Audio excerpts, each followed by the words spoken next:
காதல் என்றால் சும்மா இல்லை. காதல் என்றால் சும்மா இல்லை. போ, மண்டியிடு, காலை பிடித்துக்கொள், எப்படியாவது திரும்ப வந்துவிடு என கண்ணீர் மல்க கெஞ்சிக்கேள்.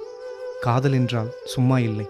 உன்னை நேசிப்பவர்களையெல்லாம் உதறு, அந்த ஒருவர்தான் உலகம் என்று கண்மூடித்தனமாக நம்பு. என்றோ நிகழ்ந்த ஒரு இனிய தருணத்திற்காக 1000 கசப்புகளை விழுங்கி காத்திரு. காதல் என்றால் சும்மா இல்லை. எல்லாவற்றையும் விட்டுக்கொடு, எல்லா துரோகத்தையும் மன்னித்துக்கொள். இனி அப்படி நடக்காது என உன்னை நீயே ஏமாற்றிக்கொள்.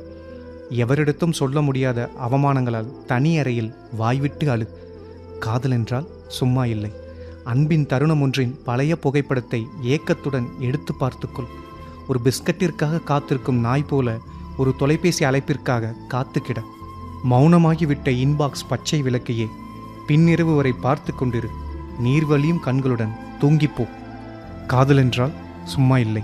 ரகசியமாக துப்பறிந்து கொண்டே இரு, ரகசியமாக பின்தொடர்ந்து கொண்டே இரு. தடயங்களைக் கண்டு மனமுடைந்து போ.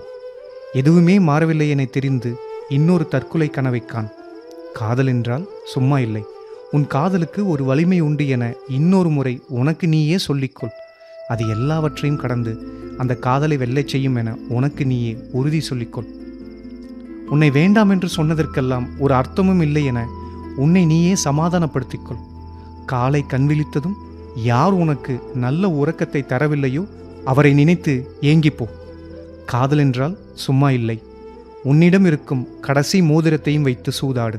ஒரு பிச்சைக்காரியைப் போல யாரிடமோ அந்த காதலுக்காக யாசகம் கேள். யாரையோ பழிவாங்கு, யாருக்கோ சாபம் கொடு. காதல் என்றால் சும்மா இல்லை. பொய்க்கால் குதிரை மேல் சவாரி செய். ஒன்றின் உண்மையான விலைக்கு மேல் அதிக விலை செலுத்து. உன்னை அப்படி ஒன்றும் நேசிக்கவில்லை என்ற உண்மையை ஒருபோதும் ஒத்துக்கொள்ளாதே. எப்போதும் சமரசத்திற்கான ஒரு நல் வாய்ப்பிற்கு காத்திரு. காதல் என்றால் சும்மா இல்லை. அன்பே, நானும் இப்படித்தான் உன்னை காதலித்தேன். புத்தகம் சித்திரமே சித்திரமே பேசக்கூடாதா?